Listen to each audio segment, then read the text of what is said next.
I'd just like to introduce Chris Allen. Chris and I used to work together at IBM, and Chris now lives in Seattle. He gave up on Boston, I guess. And Bill, let me just, you have it, Chris. Oh, okay. Thanks. Let me share my screen.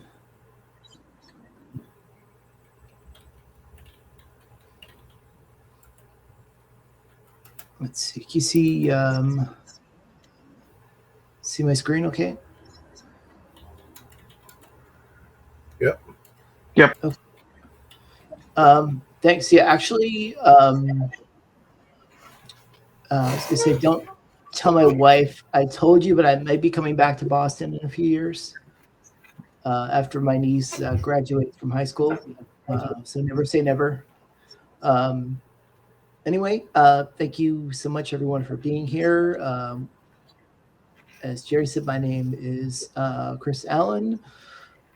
About me, I discovered computers, I think, around the time I was, actually, I think as far back as I can remember, in elementary and middle school, I think it was like during the advent of Apple IIs.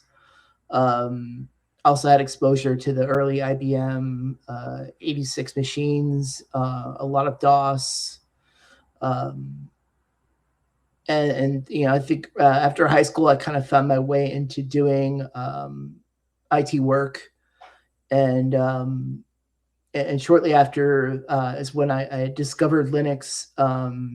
Actually, I found a box copy of Red Hat Linux at a CompUSA. I think around 1999, and installed it on a machine, and I've never looked back since. So I think most of my career, I eventually worked my way up to system administration and DevOps. I did that for many years, but unfortunately, a few years ago, I was not immune to the AI-based layoffs. And discovered that employment as I had known it up to then, had kind of shifted. And, the kind of work I was, looking for at the time, it mostly dried up. And so I actually went back to doing on-site IT work, which I've been doing for the past few years again. And I'm actually kind of enjoying that. It's one of those things where it's not, I think, as crazy as past jobs. But I've also found that, supporting Windows compared to Linux, I think one of the downfalls I had working as a Linux administrator was that if you build a stable environment that needs minimal maintenance, to some managers, they may see that as a kind of like, why do you work here moment. Whereas I've found Windows to be an endless font of productivity, because things are constantly breaking. Things that most people in some sort of management capacity don't have control over because of the inherent brokenness. And so I've really kind of basked in the job security of that lately. Although Linux is still, kind of a big passion of mine. And then I also wanted to disclaim that, in general, I'm just a guy that loves Linux and computing. My first degree was in computer animation from DigiPen Institute of Technology. More recently, I started taking computer science courses, although I eventually had to stop going full-time because of having to return to work. Also, I think a lot of my computing knowledge is to some degree empirical. And as a result, sometimes the way I think things work is tragically wrong. So if that is the case, feel free to speak out and let me know, because I try not to be wrong, but can be. And also, there are people definitely more well-informed about this topic than I do. I really enjoy it. At the end, I will put references to some of the topics that I'll be delving into in case you're more curious and you want to kind of go down those rabbit holes. I found it very tough to kind of put this talk together because so many of these topics could be talks on their own, and kind of to have to kind of distill the knowledge within the time frame was tough for me. And I think in some cases, due to time constraints, I didn't get a chance to get very deep into some of them, but I'll do my best. The reason for this talk for me was that, I a few years ago, at a local user group here, there were a lot of people that were computing enthusiasts, but really didn't have exposure to Linux, and they asked me to kind of show them my Linux systems, because they're just kind of curious as to see Linux and see how it worked. And when I tried to explain to them that the core of Linux is the operating system kernel, they just kind of looked really confused. And to some degree, their curiosity was kind of seeing an alternate desktop environment, something that they haven't used before, either being Windows or Mac users. So they were really confused, because they were thinking about it in terms of desktop. And I was like, well, this is a Linux-based operating system, but the desktop environment is separate from that. For all they could be running like a BSD kernel, because those desktop environments will also run under FreeBSD. And this led to me, kind of contemplating, what exactly is Linux anyway. To some degree, that there's kind of a chicken and egg scenario where, an operating system kernel needs hardware. And it needs certain standards and certain portability. But at the same time, it's like, there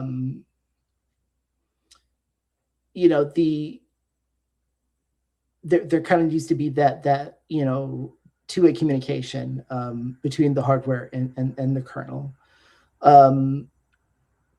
And I think also that, when people think of Windows or, macOS, they think of it as, especially like in the case of macOS, that typically, Apple controls every aspect from what the hardware, the design, the operating system, the software that runs, on top of the kernel, from end to end, other than the software that runs inside the operating system. The Apple controls every facet of that experience. And Windows, of course they tried with Surface and failed, but Windows still has that kind of wider capacity that that they control. The extent of what they manage goes beyond the kernel. They also manage the desktop environment as well, and to some degree they've started to try to control what apps are ran on top of the operating system, whereas things are more interchangeable in Linux. I was kind of thinking one example was that I think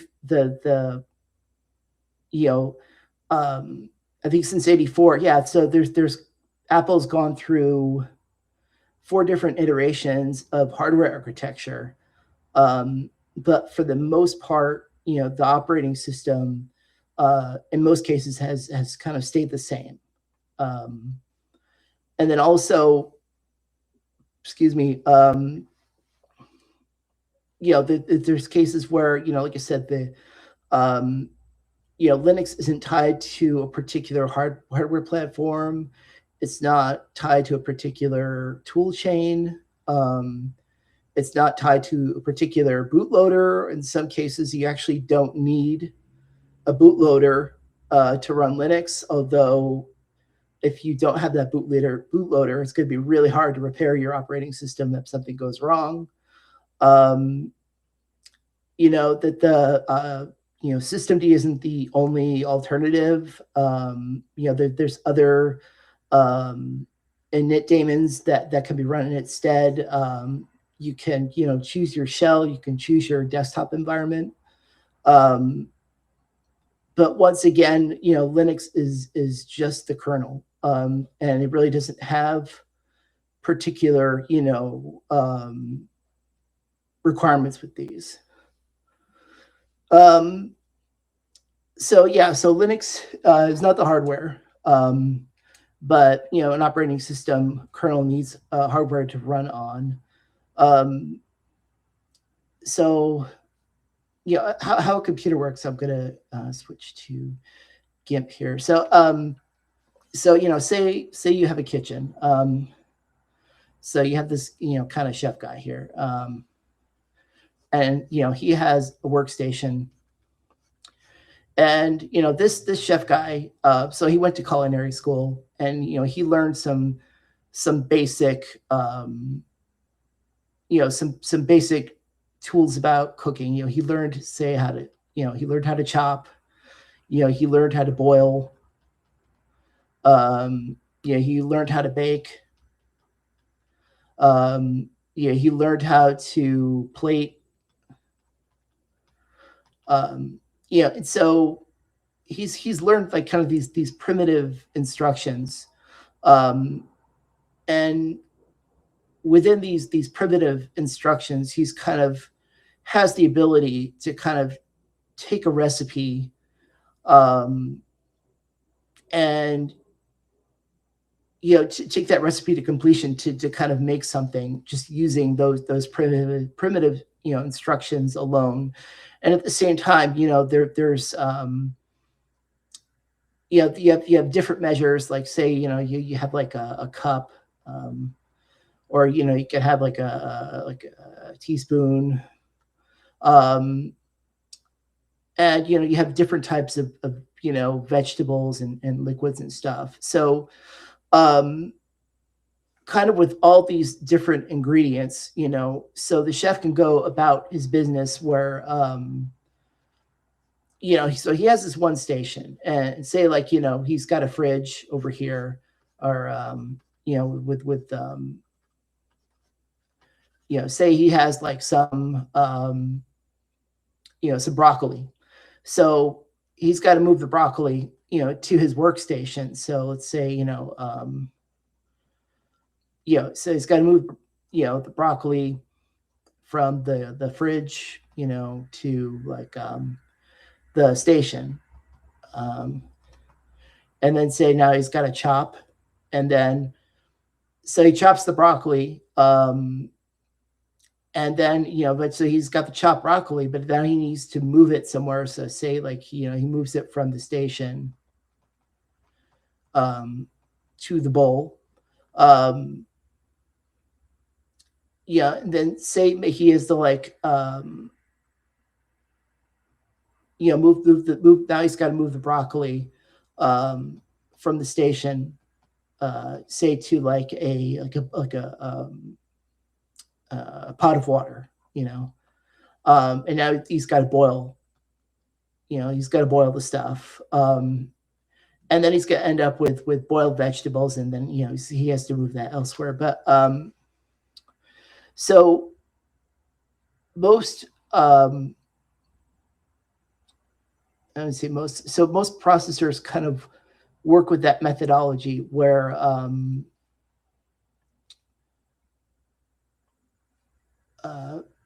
so they kind of have this very basic language, which is kind of known as assembly, where those really basic instructions will end up formulating more complex programs.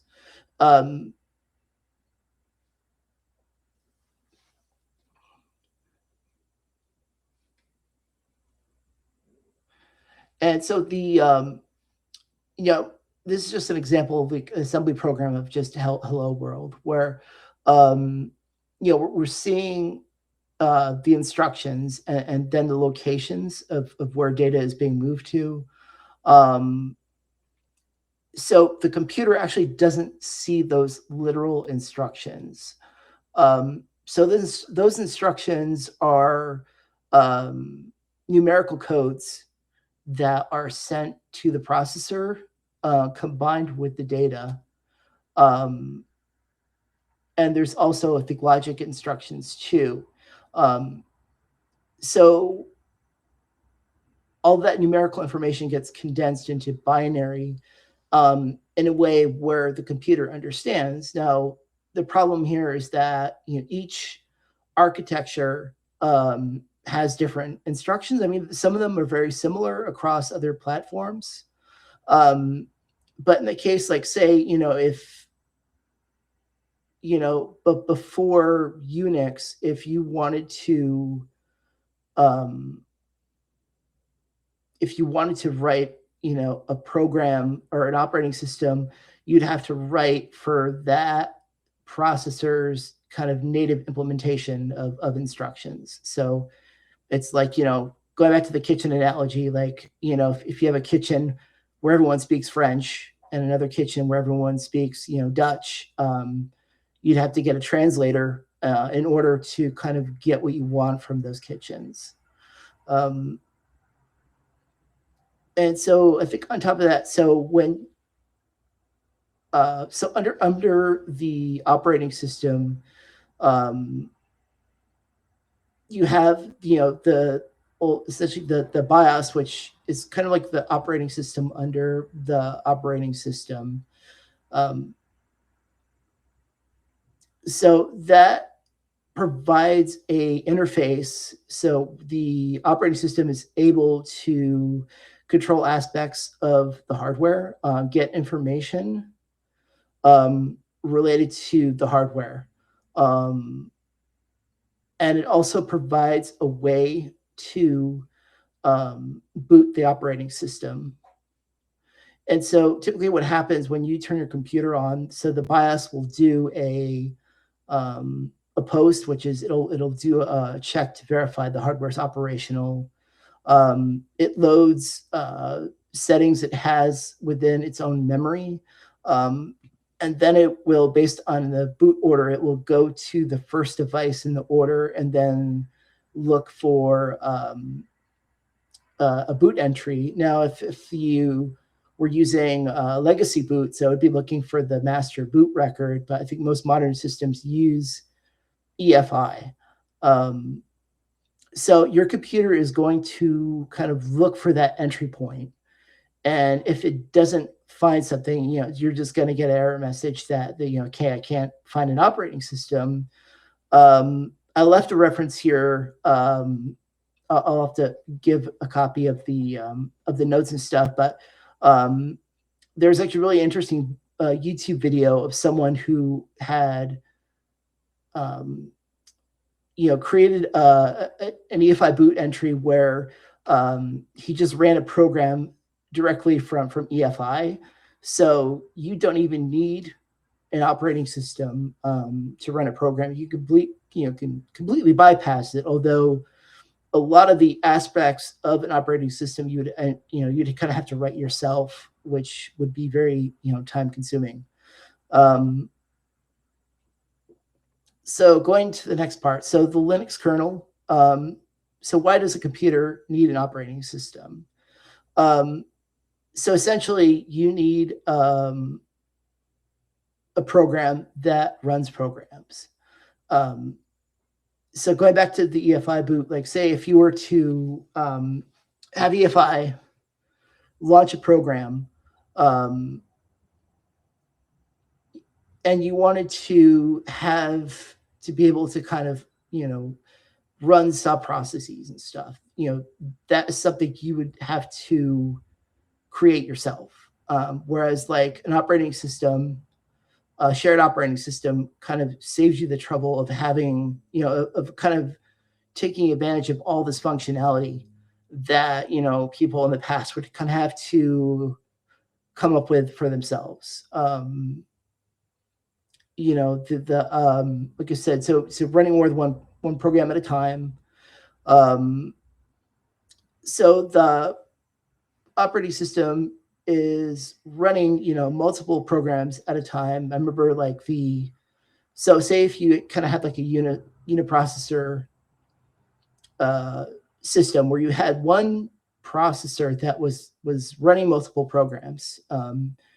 And, say you're listening to music and you have a bunch of windows open. So the processor was still actually running one cycle at a time. So it was still running in a linear manner. It was happening so fast that to the kind of, to the human experience, it looked like it was, doing more than one thing at a time, but it's actually just doing one thing at a time. And what makes that possible is something called a scheduler, where it's kind of not set. I think that there's different types of schedulers, but you can customize how exactly that process of running one cycle at a time occurs. So, going back to assembly, so each time a program runs an instruction. So, a program has the instructions bundled together with, with its memory contents, where exactly it is within the order of running instructions, and it's like this big blob of data related to that program, and so the computer is constantly switching back and forth between program to program, running so many instructions at a time. But once again, it's happening so fast because of the modern processor speed that it seems like it's all kind of happening simultaneously. And at the same time now with systems with multiple processors and multiple cores, whereas before you had one computer running kind of really fast and handling all the instructions itself. Now with multiple cores and multiple threads, it's like now you have multiple instructions running simultaneously. So yeah, going back to the Linux kernel, so the multi-user environment, so having having a method to have more than one user use the operating system simultaneously, maintaining security through access control, through user identification, through access groups, shared libraries and interfaces, managing hardware resources, and as I said before, software development is a lot easier, without having to kind of maintain those building blocks of computing yourself. So yeah, so when going back to portability, so one of the huge, the major developments of Unix was the C language, where before, like I said, operating systems were written typically using assembly language for the particular hardware architecture that the operating system was meant for, whereas the authors of Unix came up with the C language to provide a language that would compile to machine code that would be applicable to multiple hardware platforms. I think the two main ones we have for desktop Linux is ARM and 86. And So that portability allows to take the same code and be able to apply it to multiple machines. And so the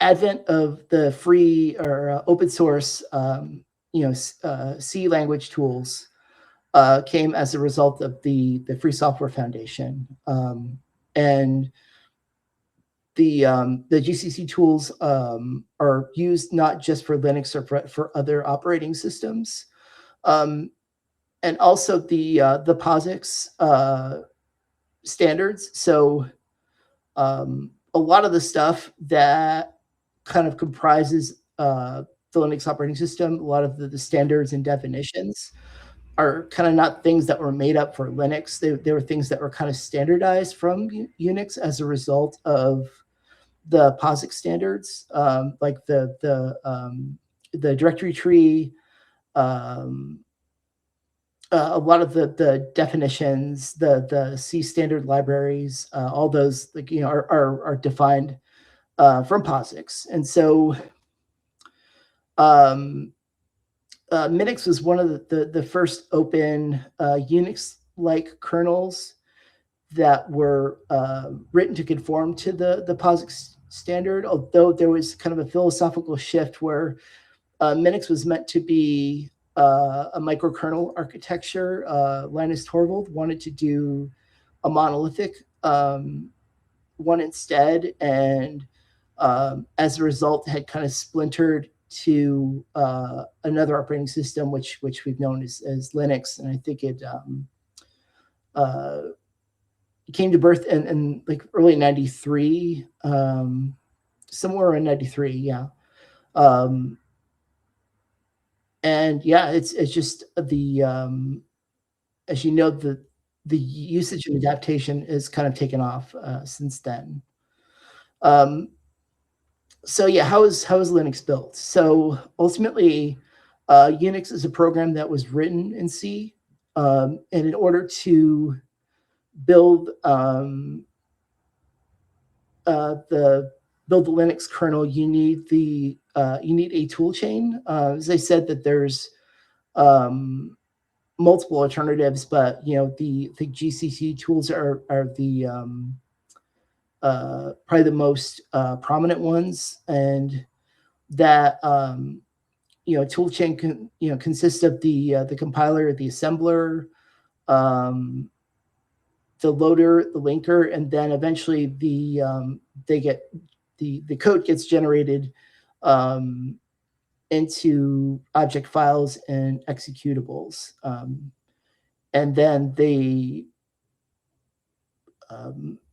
typically get executed. So I think the kernel itself gets built into a compressed file that gets uncompressed like during the boot time, and eventually written into memory. So yeah, what does Linux do? Well, the most important thing is that it establishes a protected environment for all of the kernel processes and kernel memory. And then it creates a separate user space where users can interact. So there's something called the system call that kind of allows the traversal between the two spaces. So that way it kind of controls exactly what users can do, and the privileges to be able to manage aspects of the kernel. So it provides APIs that allows those system calls to be sent from user space. It provides device drivers, usually through kernel modules. Networking is another one. As I mentioned, so the scheduling, so it manages how CPU cycles are prioritized by the system. It provides a way to interrupt programs and send signals. Yeah, and then provides that access control. Yeah, so what happens after Linux is loaded? So one good example. So the kernel has something called a buffer that typically stores the kernel output during boot time, and it kind of gives some insight into what's happening here. So when the kernel is uncompressed, the first thing it needs to do is kind of talk to the BIOS to get information about the hardware, and then also to get information related to what hardware has been installed, and then the kernel can then find the drivers it has that will allow the hardware to function. And then in some cases, so after the hardware is functioning, it needs to kind of create those interfaces that allow user space to be able to interact with the hardware.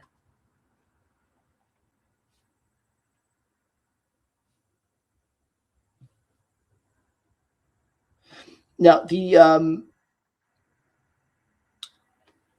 so the most common applications. So once again, going to the software that runs atop Linux. So you have in some cases like systemd, while it's an application that runs, so it's when a kernel is booted, so it creates the process ID 1, which is kind of known as the init process, and that is the process that normally handles the any processor daemon that happens after the kernel is booted.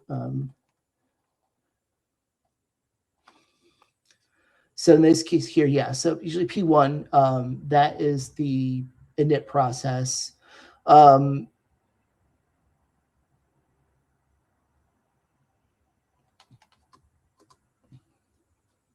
And typically, systemd is used to control processes, although it's as the way that it does manage the control is through the system calls to the Linux kernel. Bash also has the ability to send system calls as well. For example, when you control C out of a program, you're ultimately you're making a system call to send a signal to kind of stop the program. So there's also the Linux standard base, which is another specification. So this is kind of like Linux extra. So another standard that was kind of come up to provide a certain level of kind of common functionality where it isn't necessarily required to make Linux run. They're like common, because the common libraries that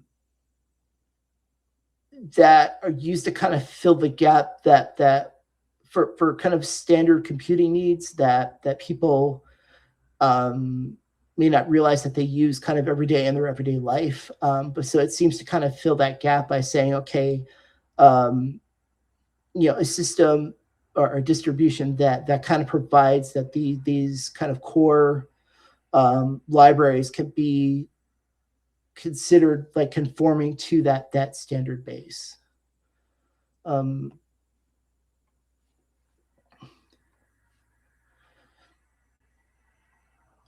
And so why know all this stuff?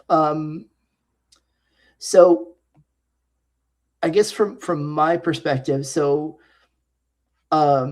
as someone, especially who has kind of worked as a Linux system administrator, I found a lot of value, or just, in terms, especially like performance, that a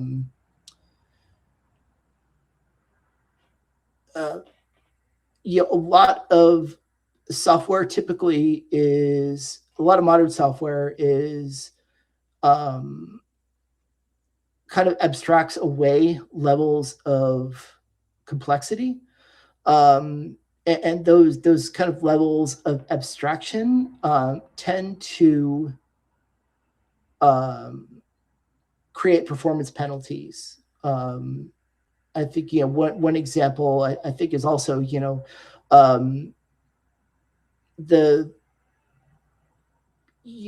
just the commonality of programs, especially very intensively, computationally expensive programs running in Python, and those levels of abstractions, require, hardware or cloud resources that are now starting to become more expensive.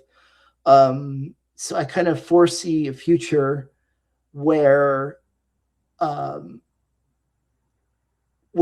it might get so prohibitively expensive to waste CPU cycles that that eventually there will be a need to be able to start writing memory and computationally efficient programs.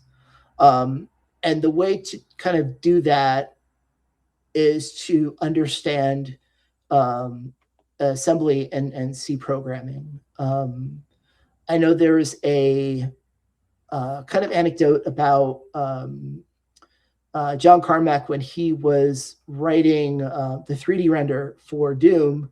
So he was, at the time, he was using a very old version of Visual Studio, and the C compiler was inefficiently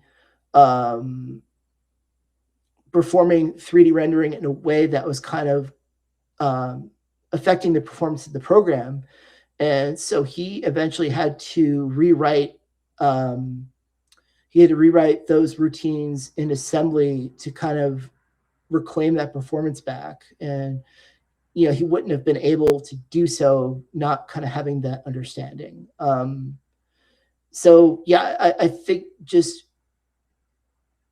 forward thinking, like I said, if I think of hardware expensive, if computational expenses start getting more expensive, then it will kind of get back to a reality where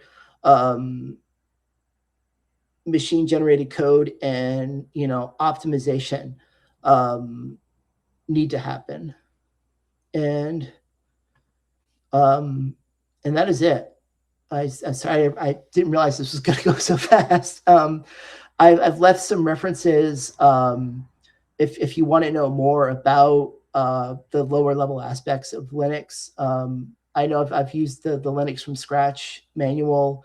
It'll walk you through, if you wanted to create your own Linux operating system from scratch, including building the source code.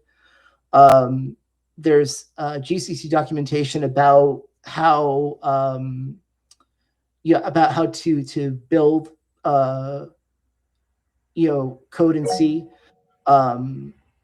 There's Apple documentation about the POSIX standards that Linux conforms to and the definitions of each of those aspects. The kernel documentation and the standard base documentation, and that's it.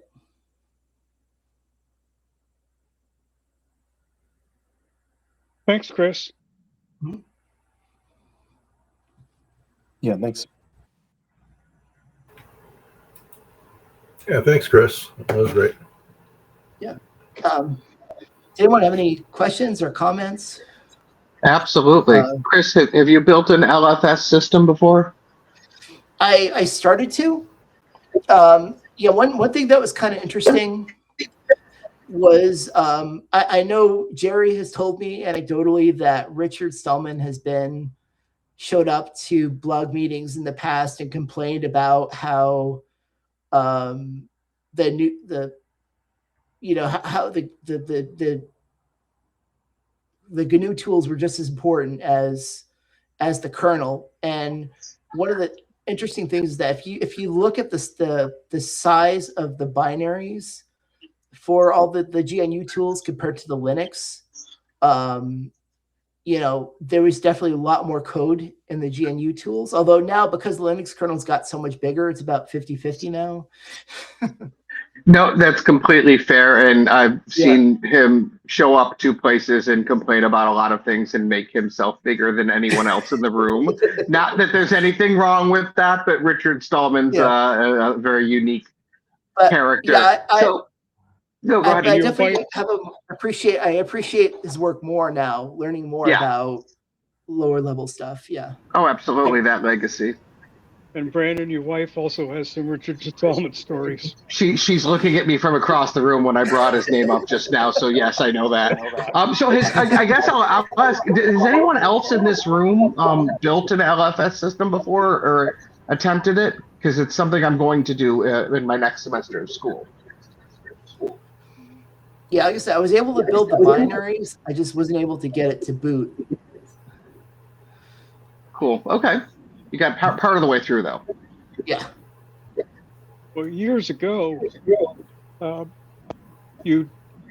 when you first booted your first system, it would be a generic kernel, and then the next thing you do is you recompile the whole kernel because all the drivers used to be compiled into the kernel themselves. Now we have loadable modules that eliminate the need for that. But before we had to compile all the drivers and everything into the kernel, and the kernel was huge. And now the kernel is relatively small. Well, it's still huge, but it's relatively small because all the drivers and stuff are in loadable modules. Yeah. In the bad old days, Gen 2 was enough pain for me. I didn't feel the need to scratch the scratch itch. Fair. I'm guessing if you haven't done any kernel building before, you don't have that PTSD that people that have do. I myself have not. I ran Slackware in the mid-90s, but I don't remember ever building a kernel. I remember trying Gen 2 way back in the day. I got everything up and running, and then about probably a month later, I went to do an upgrade. And apparently, in between the time I installed and did the upgrade, Gen 2 rearranged the entire file system, so everything just broke completely. And I haven't looked at it since. They kind of broke my trust.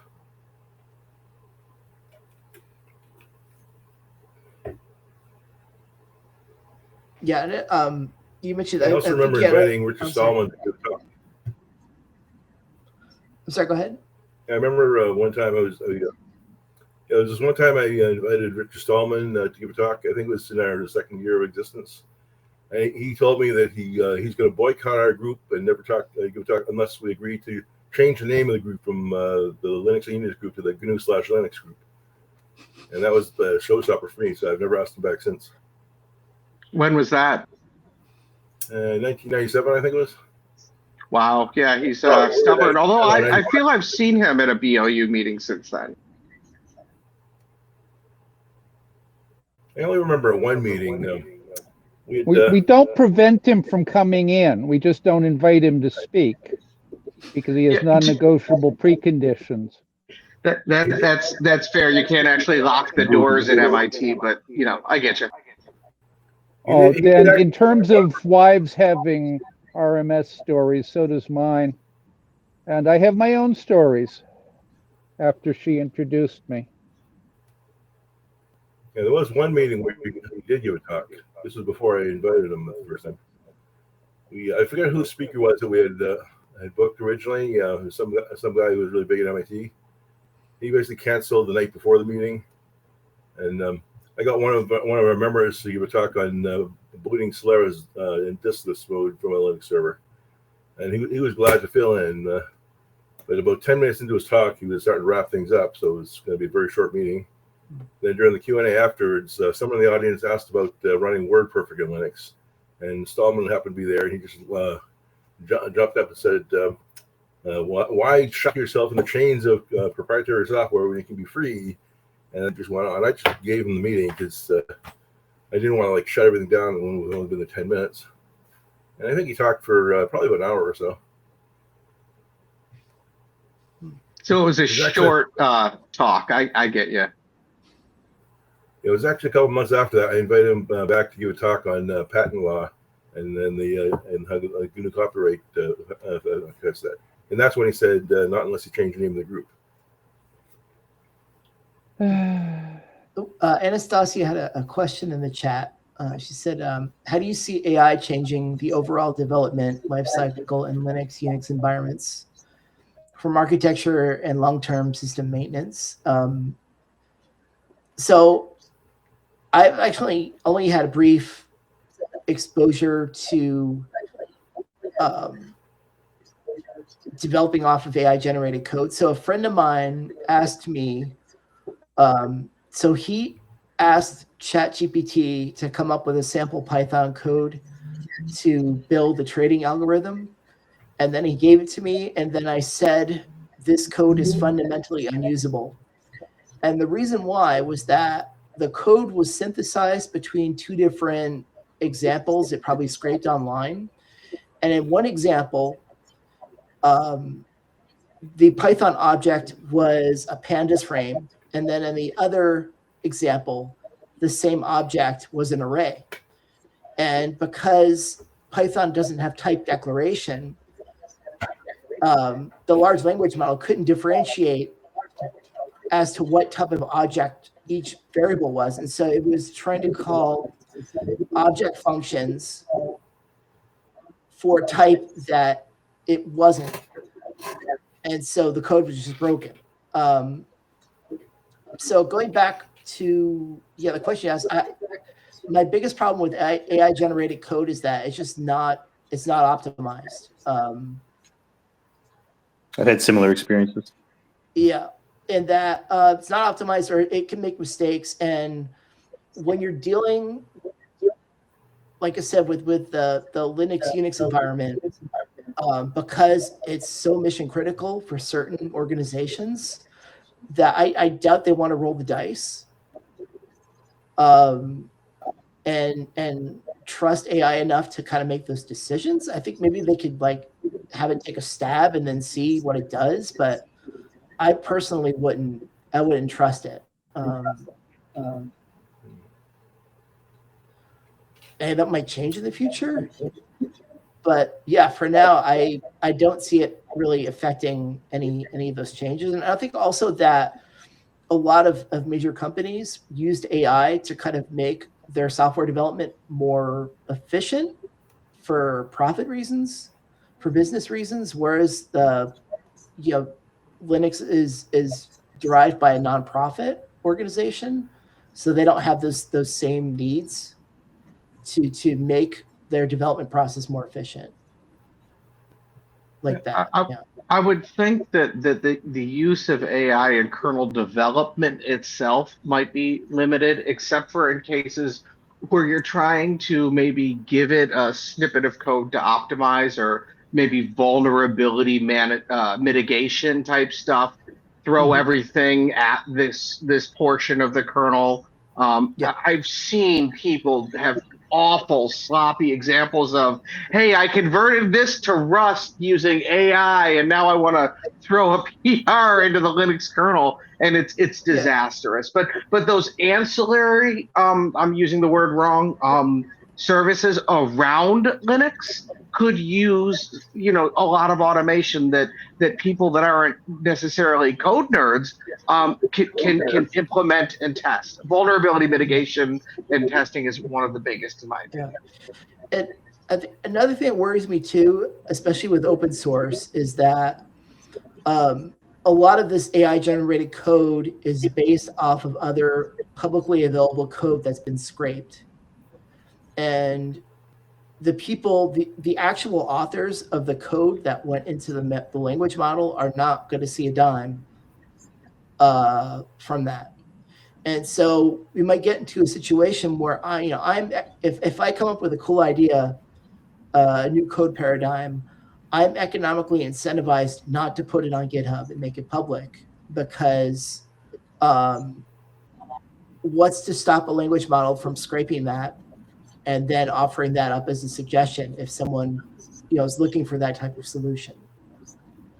Take that one step further, and are you liable if you accidentally copy paste out of AI some piece of scraped up, trademarked, or copyrighted stuff? I don't have that information. It's just a thought that could be an issue. Maybe it isn't. One very much should be concerned about that possibility, because the copyright holders' lawyers will certainly want to allege so.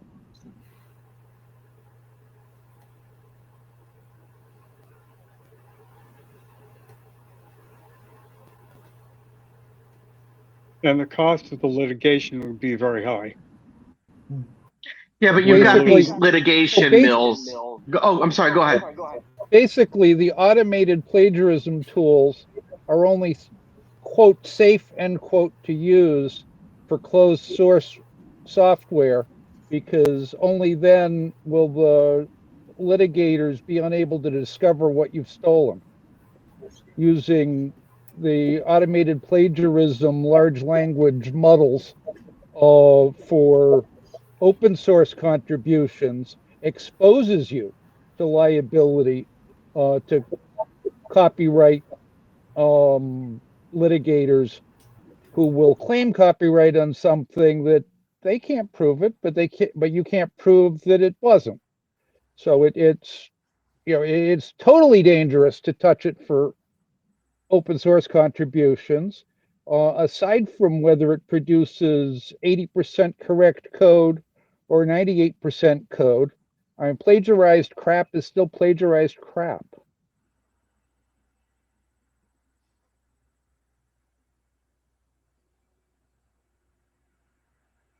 Very good point.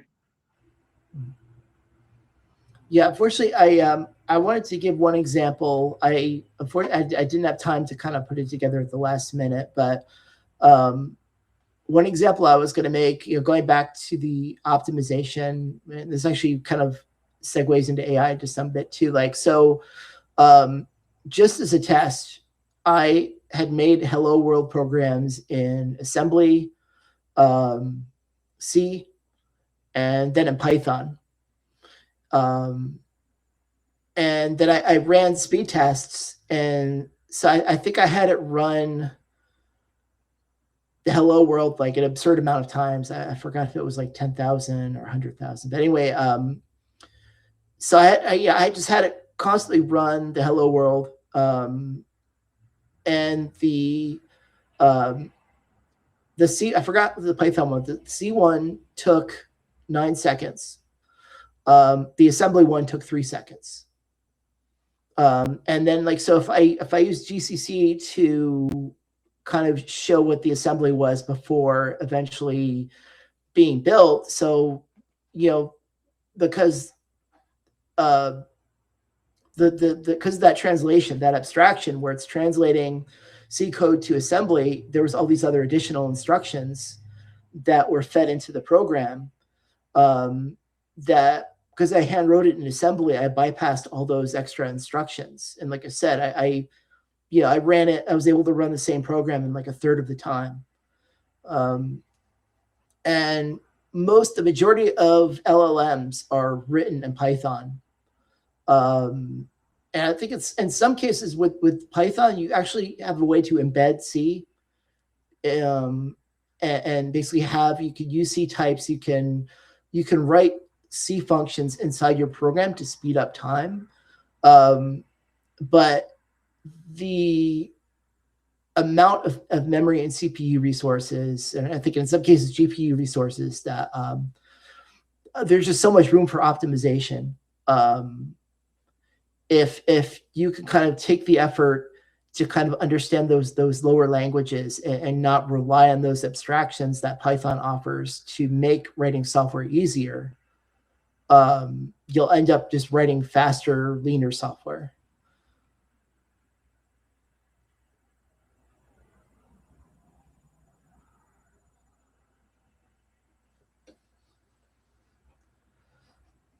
So actually here, I'll copy and paste the copies I have. Like, let's see. Here, I'll just share my screen real quick.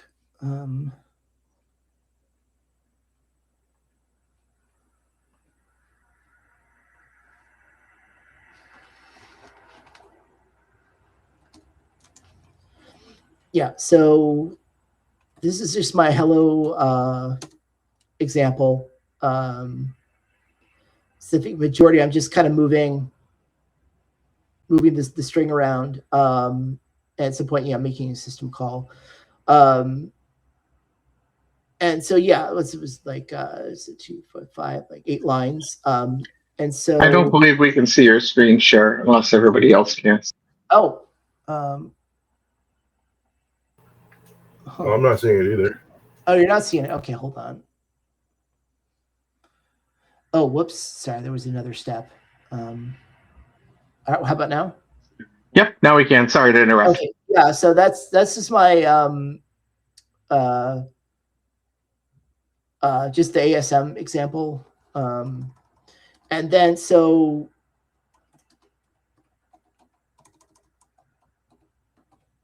let's see. Of course, you use just like your generic hello.c example here. So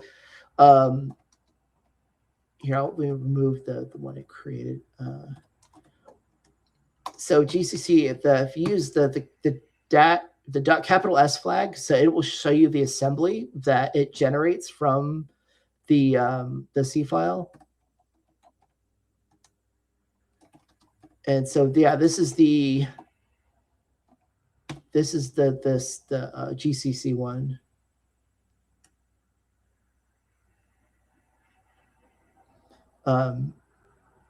So as a matter of full disclosure, so I actually took an assembly class a few years ago, but I didn't do anything with it, and my assembly skills have atrophied. So I'm just starting to learn it again. So I remember some of the basic ones and the registers. Like I forgot most of the rest. But anyway, yeah. So this is the GCC version.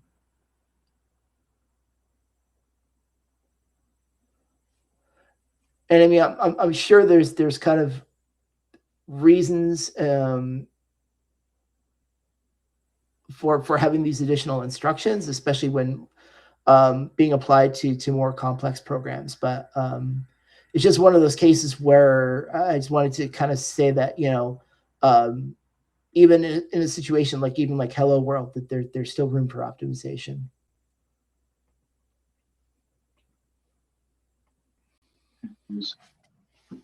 Very cool comparison. Yeah.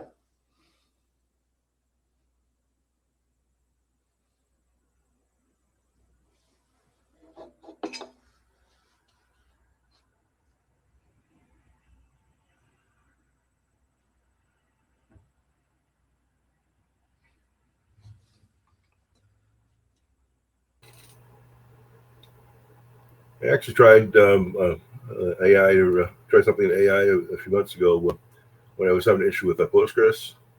There was some complex query I created a while back that I had to use a subselect to get it working. And off the top of my head, I couldn't remember how I would implement it. And I didn't want to go digging through all my code to look at it. So I wasn't really all that clear on why working. When I did get it working, it was just like trial and error. When I put a question at AI, I guess in ChatGPT, it gave back an SQL query that was there was some problems with it, with making it unusable. But it did show me a much simpler way of accomplishing it that didn't need the subselect. some detailed Postgres that I wasn't aware of. So just by that, I was getting the concept of how to make it simpler. So it was useful to that extent.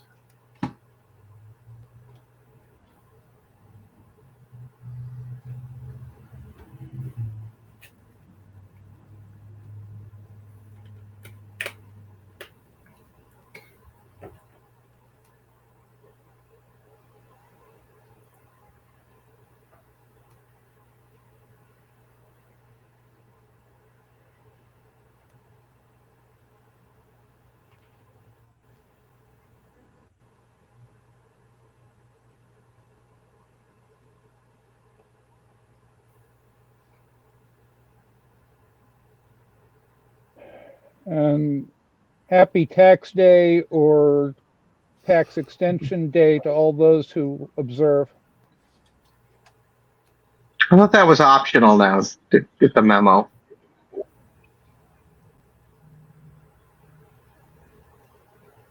I just paid my Massachusetts estimated first payment while we were doing Q&A.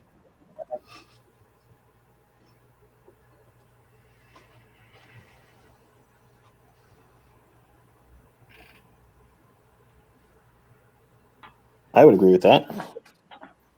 I'm just responding to the text. Yeah, I think the risk of bad code strong agree. are a huge part of the problem. People say that the paid models behind paywalls are better, and I don't doubt that that's true. But the fundamental mechanism of large language models doesn't seem to be producing reliable results. I mean, the neural network model has been flawed for as many years as I've been alive. They've made it prettier, and they've given it ability to be wrong less often, but it's still basically flawed. So that it works great for recognizing stop signs. Maybe Tesla will get it so that it can recognize a blue semi-truck parked across the intersection as different from a blue sky. That would be nice. But got me home. Yeah, and it will probably get you home next time, and probably the time after that. It's all probabilistic. And given that you are willing to fly a machine with no stationary parts, your risk tolerance is higher than others. But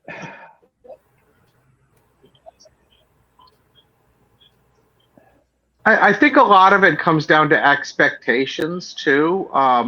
I personally pay for a Claude subscription. I am part of an organization that uses it extensively, and my employer uses it very extensively. And a lot of people just they go in with expectations that aren't part of reality. I had someone today tell me they were trying to get it to do what MATLAB does, and I had to inform them that it doesn't do math.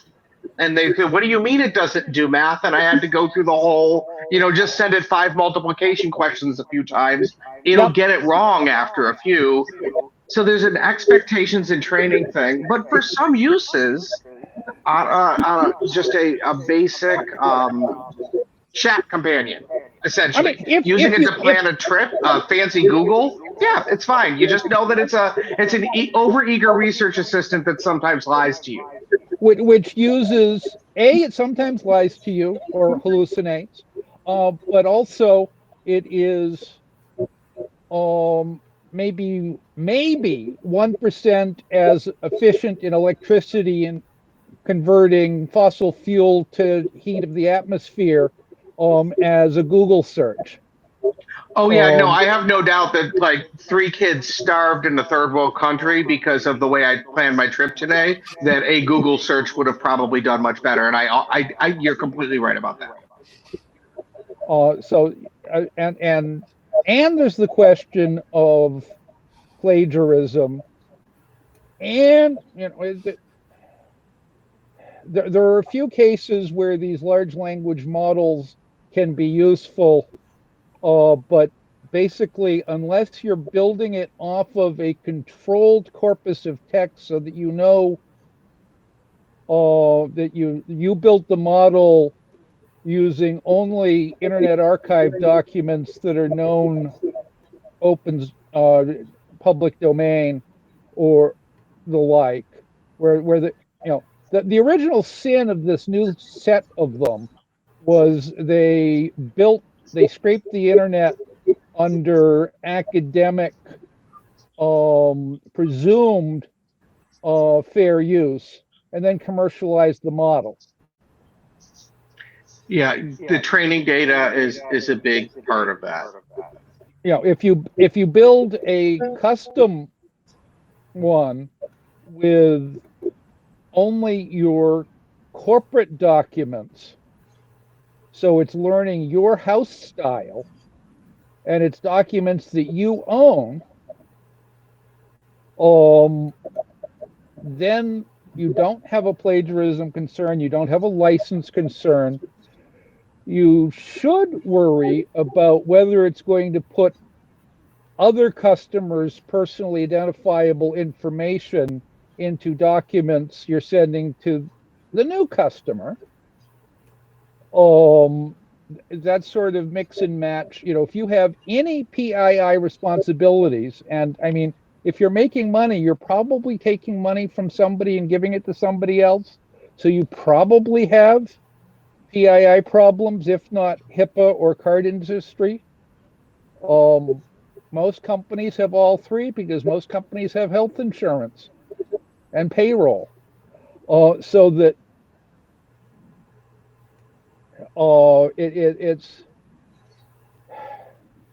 corporate risk officers should be jumping up and down and yelling at the CFO, "This is madness." And they may be getting fired willy-nilly. I don't know. But other than that, Mrs. Lincoln, how was the theater kind of a feeling about all of this? There are plenty of people using it for productive reasons, but there are the vast majority don't understand what they're getting into because that's the design of it. It's a product. That's the problem, I think. Yes, it's been designed to look a hell of a lot more useful and usable than it really is under the hood. But I mean, seriously, 60 years ago, MIT AI Lab had a neural net that could give you a précis of a New York Times traffic accident report quite reliably. It was very narrow.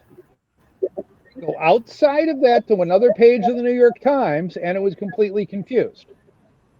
So that, if you constrain it to, stop signs or accident reports, it's a usable technology. Selling it as agentic and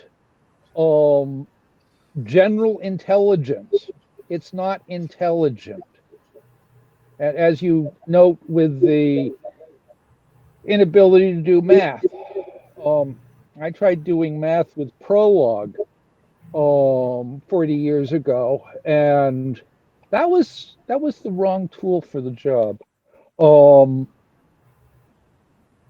But the bureaucrats I was trying to replace with a miniature expert system were adding up risk factors, so I had to add risk factors. Wrong tool for the job, but I had fun.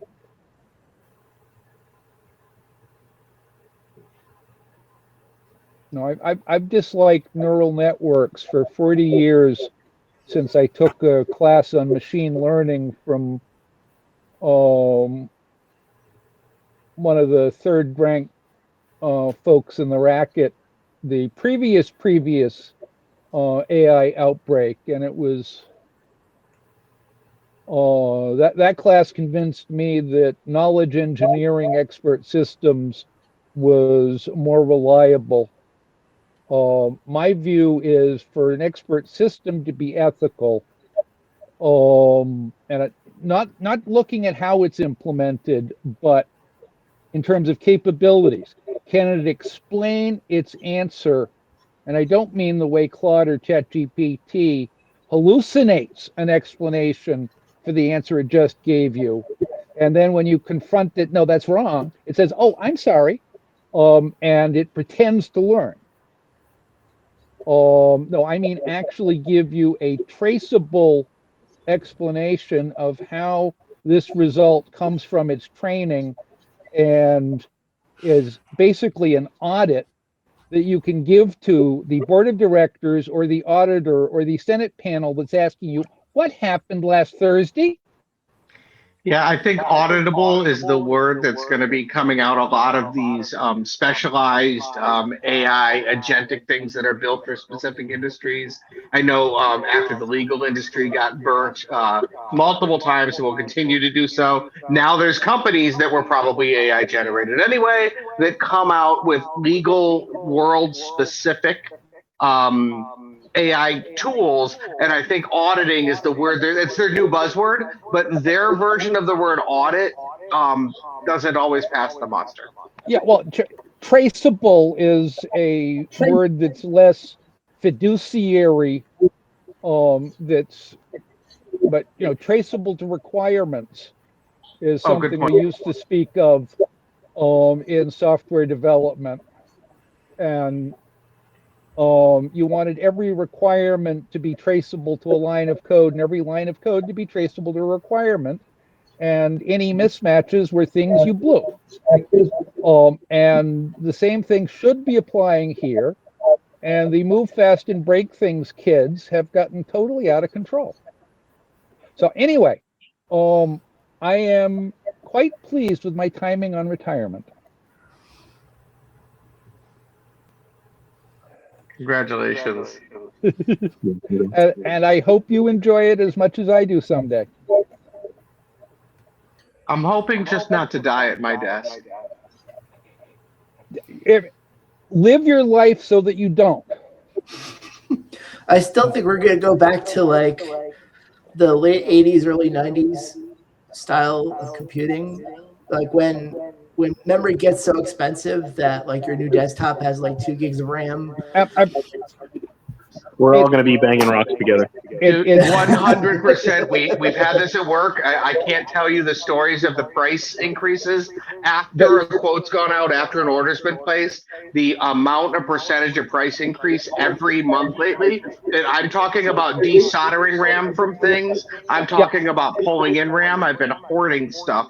It's going to be a rough go of it. But the good news and the upside to that point is you're going to see people start talking about memory optimization again, code optimization again, and throwing out all of the ridiculous, useless crap again. It'll make me a very happy person. Yeah, absolutely. You're going to be like we may not get that because they're in like the past 10 years. we may not get that, unfortunately, because the good news, bad news, old joke. The good news is there are signs the attempt to corner the market on RAM is already unwinding. Tell that to Dell, but I will be happy when I see it. Well, I mean, it may take time for it to get to Dell's front end pricing, because even if their buyers are managing to get stuff, they're not going to lower their prices on retail now that you're used to it until they have to. That's a good point. I'm going to that Vintage Computer Fest East this weekend, and if I see a good Commodore 128 or Amiga, I'm bringing it to work on Monday and saying that this is the new thing that they can try to figure out MATLAB on. I'm not sure a better computer's been made since the Amiga. It's just, it was beautiful. Yeah, that was the golden age. Is Anastasia, I believe that's your name, to your point. That was a golden age. Was the Amiga the one that had the toaster? Yeah. Okay.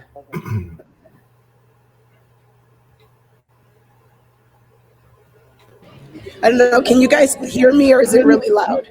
I can hear you. We can hear you fine. So I asked you guys that because I see you guys are from the generation before me. Not saying that's anything wrong. But the only reason why I say that, because of course I'm from the age where There was no cell phones. There was no computer. I was probably one of the first generations that had the computers in the classroom. You know, we learned the keyboard and then we learned the computer. And the only reason why I say that is because AI is at its beginning stages.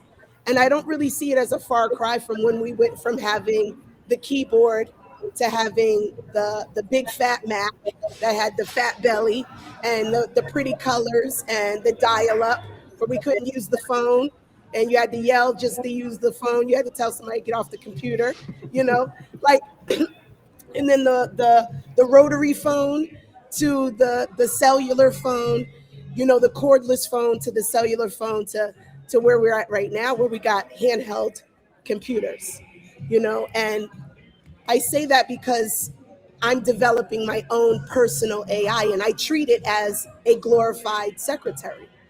It is my personal assistant. And I believe it is only as intelligent as you are. So you can't just ask it something and expect it to spit out Einstein information. Right. If you're not Right. Einstein, it's not giving you that. If So developing your own is ethical. Exactly. And it's going to use a heck of a lot less rainforest than one of these all dancing, all singing, can do everything badly models. Right. Go you. Yeah. So Yes, I do believe you it's have a to- form of organization. You Yeah, I input think information and it organizes it for you. Not we to also pull need information to from the adjust Go ahead. expectations as to exactly how it's reasoning. So it's not literally taking what you say and then doing its best to reason. If it's a large language model, it is just statistically finding you the best answer to your question. Exactly. I feel like So it's no not different actually than using when we reason. opened up. Yeah. I feel like it's no different than when we opened up encyclopedias. You didn't just open up one, you opened up multiple sources to find answers. And I feel like that is where the separation is. This generation just wants a microwave effect. We come from a generation where you needed different sources. We went to a building that had tons of sources. We also had outside sources. So I feel like that is just where the breakdown happens. I do believe that we have space for AI to make things better, but I think that is just where we're lost in translation. I don't think it's any different from where we transitioned from tap card and digital currency from fiat. Yeah. There was a security issue. Also, You know, there was that. The attempt at building a reasoning artificial intelligence has been something that's been happening since the 50s, I believe. So it's not nothing new. The only difference is that someone took the machine language methodology to mimic reasoning. And I think that, like you said, the actual reasoning artificial intelligence it's they've been at it for 70 something years. It's something that's just going to take time, because think about all the other advances we've had in technology in the past 70 years. So it's such a hard problem, it's not going to be answered. But I think just to like you said, just take a statistical model and then put some AI lipstick on it. It's not the answer. We're putting lipsticks on the pig. I think eventually that problem will be solved.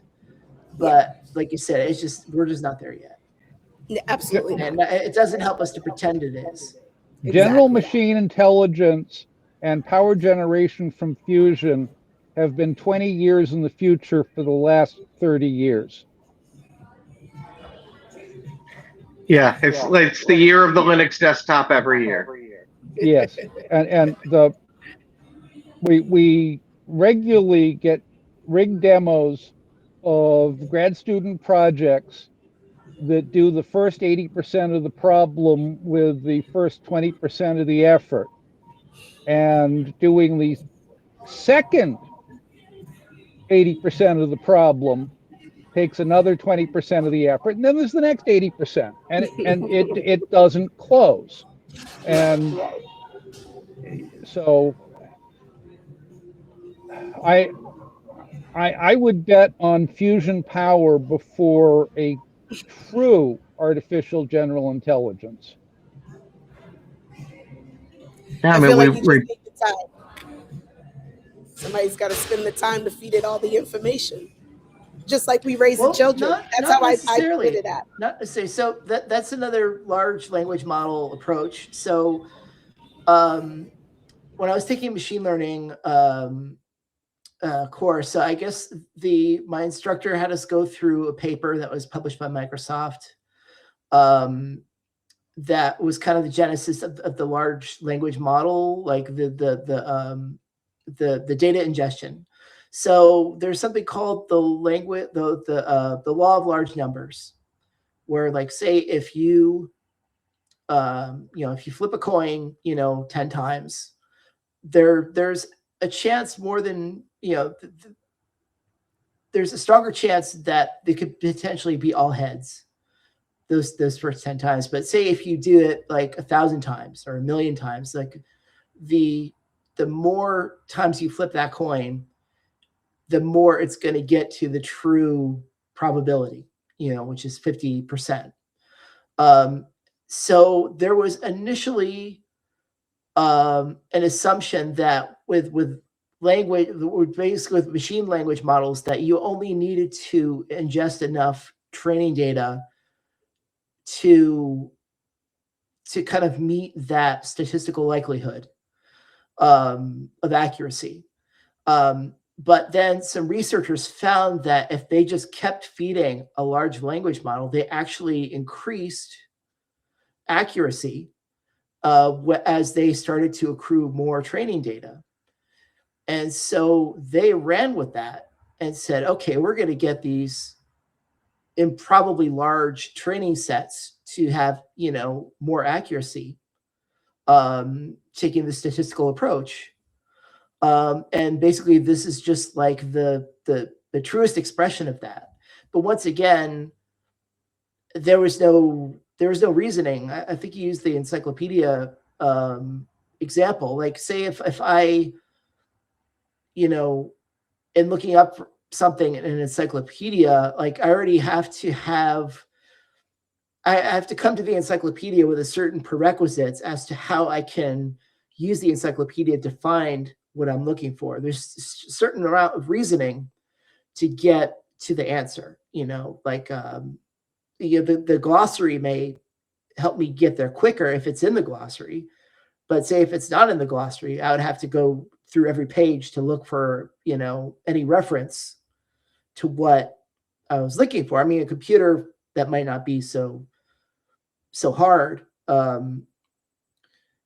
So the more reasoning I could kind of interject into that process, the more efficient coming to an answer is, and how more reasoned it is, as opposed to just kind of brute forcing or looking for statistical shortcuts.